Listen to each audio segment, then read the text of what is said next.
ಕೊಡಲೇನು ರಕುತದೆ ಬರೆದೆನು ಇದ ನಾನು ಹೃದಯವೇ ಮಿಡಿದಿದೆ ಬಯಕೆ ಮುನ್ನೂರು ನಿನ್ನಲ್ಲಿ ನುಡಿದೆ ಒಲವಿನ ಉಡುಗೊರೆ ಕೊಡಲೇನು ರಕುತದೆ ಬರೆದೆನು ಇದ ನಾನು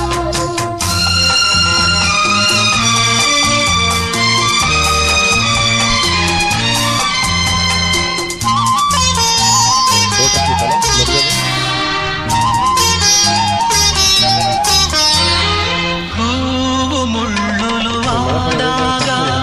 ನೋವು ಜೀವದೆ ಬೆಂದಾಗ ಶಾಂತಿ ಎದುರೇ ಇರುವಾಗ ಪ್ರೇಮ ಧಾರೆಯ ತರುವಾಗ ನೆನಪುಗಳು ಮರೆಯುವುದೇ